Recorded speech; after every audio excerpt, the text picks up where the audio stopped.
Good afternoon. My name is Rafael Cesar. I am a PhD candidate in the Department of Spanish and Portuguese at NYU. On behalf of the director, Jordana Mendelssohn, and associate director, Laura Turegano of the King Juan Carlos Center, I want to welcome everyone to this afternoon's event, Decentering the Archive, Black Bodies in Performance and Translation in Iberia and the Iberian Atlantic World. This event is co-sponsored by the Department of Spanish and Portuguese and the Center for Latin American and Caribbean Studies at NYU. This roundtable discussion forms part of this year's programs for El Taller at KJCC, a new initiative that sets out to build connections among faculty and students in peninsular studies, especially those in the tri-state area, but not limited by geography, institution, or rank. This year, one of the benefits of our programs going online is that we are able to expand our efforts to include many more colleagues. Like so many of you, the contributors to our roundtable span different geographies, languages, and time zones. Our first speaker today is Meira Goldberg, who is a flamenco dancer, teacher, choreographer, and scholar. She's the author of Sonidos Negros on the Blackness of Flamenco, out in 2019, which won the 2020 Barnard Hewitt Award. Next, we'll have Larissa Brewer Garcia, who teaches at the University of Chicago and is the author of Beyond Babel, Translations of Blackness in Colonial Peru and New Grenada from 2020. And then our last speaker will be Jeffrey Coleman, who teaches at Marquette University and is the author of The Necropolitical Theater, Race and Immigration on the Contemporary Spanish Stage, out in 2020. Our moderator is Eva Woods-Peyró from Vassar College, who is the author of White Gypsies, Race and Stardom in Spanish Musicals. My own work focuses on the cultural and political translation of Brazilian and Cuban racial discourses into the 20th century nationalism in Angola. And my own work also draws from archives from Angola, Cuba, Brazil, and Portugal, where I am right now speaking to you in beautiful Lisbon. Now, before we invite our speakers to begin, I wanted to highlight a few thoughts that we might come back to in our discussion by the end of the presentations. Historians and social critics have pointed out that modernity imposes a regime of historicity, which means that history is what provides the possibility of public existence and therefore of political legitimacy. At the same time, history has traditionally relied heavily on the use of archives, initially only official or governmental archives, and later expanding the notion of archives to include microhistories and narratives of common people or the history of private life, for example. But still, we are talking about material archives, mostly written or materially recorded in some form. That produced, of course, a problem for historically marginalized groups who did not have access to recording their own existences and experiences, and thus of not producing their own archives. This is why Martinican author and writer Edouard Glissant claims that Black persons, Caribbean subjects, among others, live in a state of non-history for not being able to reconstitute their past that was not lived but suffered, which then results in their erasure from collective memory. In his words, I quote, "Because historical memory was too often erased, the Caribbean writer has to delve deeper into memory from the traces, sometimes latent, that he has identified in the reality around him or her," I close quotes. So the histories that we will see today reflect that reality. Our speakers bring histories that were not inscripted in the formal institutional codes. They were not inscribed in the archives. In that sense, how do these traces of history that they present today, gestures, erased discourses, use of body in protests, help us to interpret and reconstitute the positions and agency of these subjects in the past and in the present? How does this lack of history or this history of traces support also the making of new histories today? The other aspect that our speakers bring today is that these traces are profoundly disruptive of normative perceptions and discourses. It is the case of gestures that tell a different story of the formation of the European canon by Meira, discourses of blackness and beauty disruptive of the idea of humanity by Larissa Brewer Garcia, and present usage of body, Black female bodies, disruptive of the idea of Spanishness and of the national and of the citizen, by Jeffrey Coleman. In that sense, I also invite us to think how race and gender reveal the mechanisms of writing history, and also how race and gender, considered as central political categories of modernity, also informs new ways of making history. Well, we'll be taking questions during the talks, so please submit your questions through the comment section or by email that you will find also in the comment section. Now, with these opening remarks, and without further ado, I would like to now open our roundtable with Meira Goldberg, whose talk today is titled Perra Mora, Love and War in the Body of a Woman. Meira, thank you so much for joining us. It's with you now. Hi, everybody. Thank you to Jordana Mendelsohn, Laura Turegano, Alejandra Rosenberg Navarro, and Rafael Cesar. Thank you to the King Juan Carlos Cultural Center and to all my amazing and esteemed co-panelists. I'm celebrating and rooting for the success of El Taller as a non-hierarchical intellectual community designed to foster humanistic inquiry and collaboration relating to the arts, literatures, cultures, and histories of the Iberian Peninsula, and I'm honored to participate in this discussion. The research I'm sharing today is for a new book project, Perra Mora, Love and War in the Body of a Woman.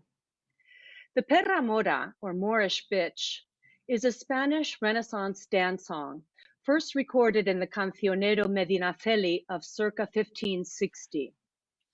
I'm studying the legacy of medieval Iberia's multilingual, multicultural, and multi-confessional society in what I am proposing is an ancestor of flamenco dance. As I did in my first monograph, Sonidos Negros on the Blackness of Flamenco, I have already discovered patterns that shed light on so-called Western dance writ large, and indeed on culture, history, and the humanities more broadly. The Perra Mora, I will argue, is a stepping stone in the representation of race, at the same time that retains and transmits elements of Islamic performance into the European canon. Our conceptualizations of race grow out of the Spanish system of limpieza de sangre, or blood purity. These codified religious distinctions, enforced by the Inquisition and promulgated through dance iconography, were transposed into performance of the racialized distinctions that justified slavery and founded Spanish America. Christian whiteness, constituted as virtue and clarity in opposition to non-Christian blackness as devilish and lascivious confusion, thus permeates our aesthetic codes and canons even today. In Sonidos, I characterize the transmutation in performance of religious into racial difference as a process of the Moor becoming Black. The Perra Mora embodies this evolution, appearing in the late 16th century when Spain's American empire was expanding explosively, just as the Jewish-Muslim threat to Christian Europe was receding. My new book project addresses the methodological question of how practice-based dance knowledge fits and can be integrated into our study of history. Medieval and early modern dance was always transmitted orally and is only recorded in the most rudimentary fashion, even in the elite contexts in which it is recorded at all. My research references flamenco dance knowledge as a repository of non-white and non-elite practices. Shifting the focus towards bodies and bodies of knowledge that have heretofore been unrecognized, I am tracing a subterranean system that nourishes the European canon, but whose unique nature and constituent elements are often blanketed by the politics of whiteness. These questions are urgently pressing right now in light of our present reckoning with the harsh realities of racial violence, and I am aggrieved and appalled to say the name of yet another Black victim of police violence, Walter Wallace Jr. I believe these questions are urgent now also in light of the dehistoricizing, unmooring, and disembodying effects of living ever more intensely in the global media sphere. And I'm going to just show you a short video now.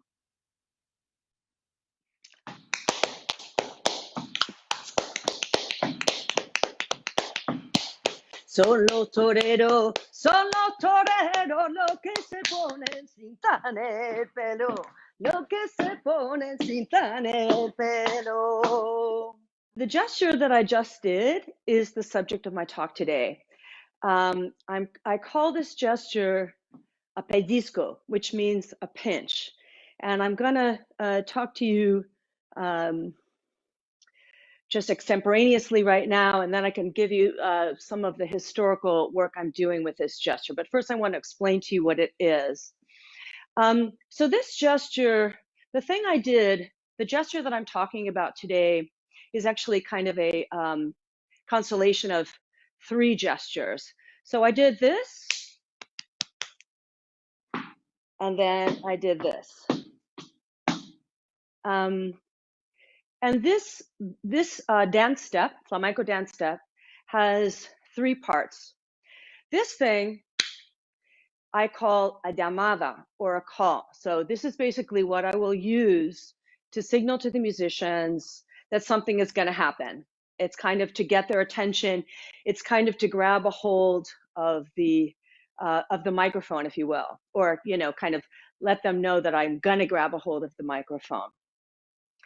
And then after I've given them this warning, okay, and this is part of that. The thing that I call the pellizco is this, right? And what that is that I'm going up and down at the same time. So it's kind of a stretch. And this is the pellizco, which is the step that I'm specifically going to be talking to you today, but I want to talk to you about it in context. And then the thing that follows after that is this step, which I call a cambio, or a change. It's kind of used to change states. And I'm going to talk to you also about it, how it functions rhythmically. Some people call this step an enganche, which means it hooks, it's a hook. So it hooks one section to another. It's a transition between sections. So flamenco, the rhythm I'm doing is called bulerías, and the rhythm is in counts of 6, measures of 6. So 1, 2, 3, 4, 5, 6. And one thing that will drive you nuts about flamencos is that we start counting on 12. Like, I think it's probably, you know, international flamencos, because in Spain people don't really count at all in that way. But anyway, so this, for our flamenco counts, this would be 12, 1, 2, 3, 4, 5, 12, 1, 2, 3, 4, 5. And my llamada, my call, is always going to come at the top of that measure. So it's going to come on the 12, right? So 12, 1, 2, 3, 4, 5, 12, 1, 2, 3, 4, 5, right? That's on my 12, on the top of the measure. And the thing that I'm calling the pellizco is going to happen on the, what in flamenco counts would be a 4. So 12, 1, 2, 3, 4, or 6, 7, 8, 9, 10, right? So if we are in this measure of 6, one way this thing works as a signal is in a rhythmic way. So if we're doing bulerías, my foot is going on every other beat. So 12, 2, 4, 6, 8, 10. And on top of that, my hands are going 12, 3, 6, 9, 12, 3, 6, 9. So there's a 2 overlaid with a 3. And each of those ways of accentuating are incipient, are inherent within each measure. So one way that this signal works, so this signal is like a warning. First I'm going to say, look at me, I'm about to do something, and then I'm going to go, like, that is to give you the imminent, it's imminently going to come this change of state to another thing. So one way that this works is by pulling on the rhythm as a hemiola, right? So you'll notice that this is in twos, right? And then I would go from there, I'd probably go back to threes. So I would say, 12, 1, 2, 3, 4, 6, 8, 10, and 12. Ba, ba, ba, ba, ba, 6, 7, 8, 9, 10, 11, 12, right? So one way this functions is as a kind of a rhythmic signal. And the other way that this pellizco functions that is very important is it functions in the context of the sung verse. So this pellizco, this can be done in a zillion different ways, but the basic physical going up, I always say that this pellizco is kind of like when you step into the bathtub and you have that, that moment of just pleasure, or you sip of hot chocolate or something like that. Oh, it's like a little shiver of pleasure. And what happens after that is it goes up and then it goes down. So da ga da da di, down, right? And that could be the ole, ba ga da da, ole, right? So what's interesting about this gesture and why I'm interested in it is that all flamencos do this pellizco, this gesture, always. So you don't have to be a dancer. You can be a guitarist. You can be a singer. You can be a palmero. You can be an audience member. But part of listening, basically, part of being, part of the stream of music is to do that gesture. And what that gesture does is it structures not only the rhythm, or maybe this signal is a rhythmic signal, right? By pulling on the rhythm into a 2 from a 3, for example, as a signal, right? As this change of state. But the pellizco coming before that change of state, is kind of like the warning before that. And that functions in a very specific way on top of the flamenco letra. So the thing I sang was, son los toreros los que se ponen cintas en el pelo, okay? The bullfighters are the ones that wear ribbons in their hair. And this is, you could think of this as 4 lines or 2 lines, right? You could say, son los toreros, that could be the first line. And the second one, los que se ponen cintas en el pelo. Now, in flamenco, we have this basic value, which is to rematar el cante, which is to finish off the verse, okay?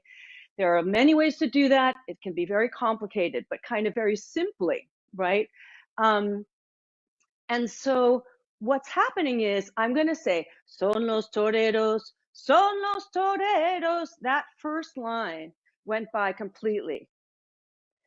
And in fact, I could give the singer, it would be better for me to sort of stay out of that, because the singer could have a lot of freedom there to elaborate on that first line. Son los toreros, son los toreros, son los toreros, son los toreros. I could do that if I want to, right? I'm not a singer, but I could do that if I wanted to, or if I were a real singer.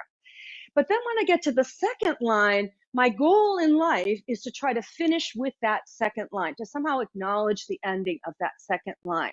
So one of the things that I'm doing with this llamada and then the pellizco is to give everybody the warning that I'm with them. I'm going to finish with you. The title of the online conference presentation I just showed you is Tracing Duende. I just told you what a pellizco is. Duende is the spirit that haunts us. Sometimes people call duende flamenco's version of soul. The term contains a lot of ambiguity, which is central to the flamenco ethos. Following the great Black cultural theorists from Du Bois to Ellison to Morrison to Jana Brown, I have in my first book linked flamenco's purposeful equivocation or bulla, ruckus, to its blackness.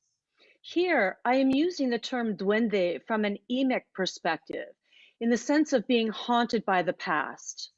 I'm viewing flamenco as embodying its past, and I'm theorizing the circle of flamenco practice as a resonant sound chamber in which the past is immanent.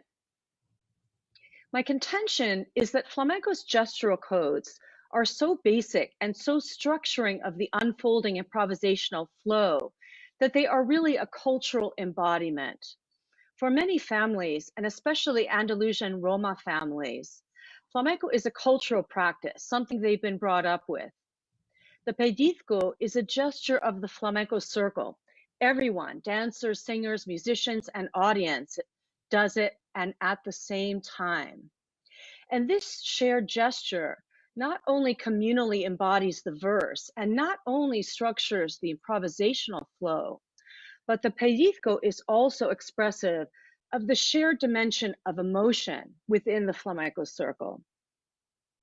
The verse I was singing is, son los toreros lo que se ponen cinta en el pelo. And the poetic or metric structure of this verse, which is part of the flamenco oral songbook, is called a seguidilla. The earliest seguidillas have 4 5-syllable lines, with the first and third lines and the second and fourth lines rhyming. The seguidillas are very old in Spain. They were old in the 17th century, as Correas in his 1626 dictionary explains. While few traces of medieval dance survive, hundreds of poems from the medieval Iberian songbook, some with notated music, have been conserved and exhaustively studied.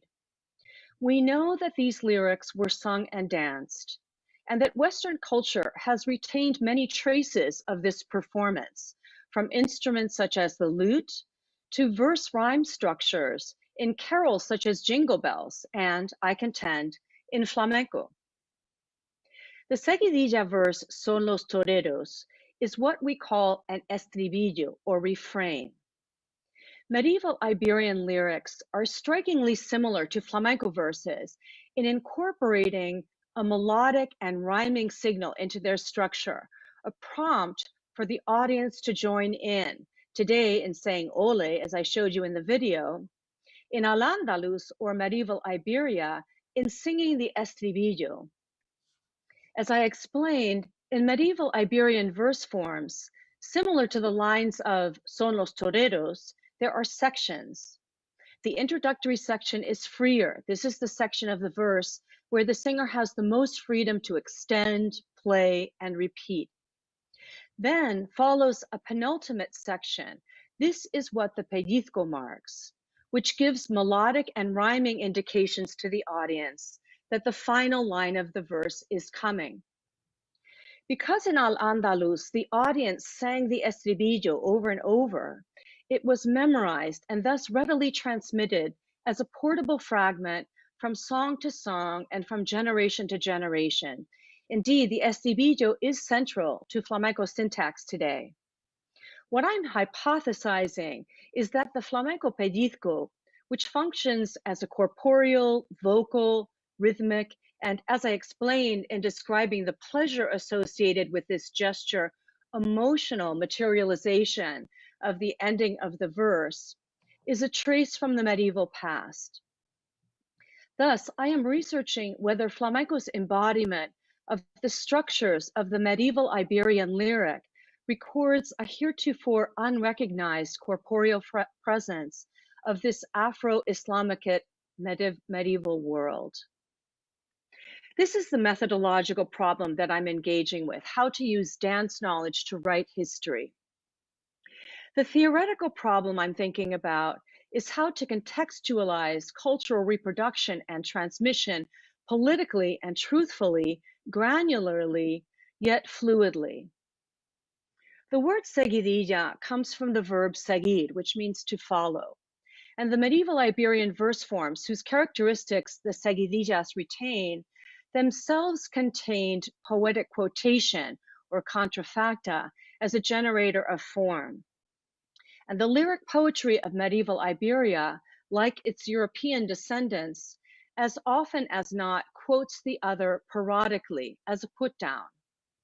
So I'm thinking about, and I look forward to your thoughts on this, how to look at parody as a form of contrafacta, which, despite laying out the representational pathways of racism, serves nonetheless as a conduit in the reproduction and transmission of culture.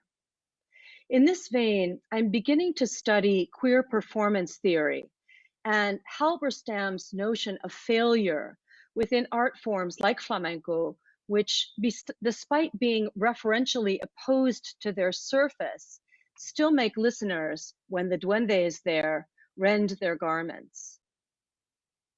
Ultimately, I want to trace the multi-confessional spiritual systems referenced within these Iberian modes of singing, and to wonder whether traces of these too are present in flamenco today.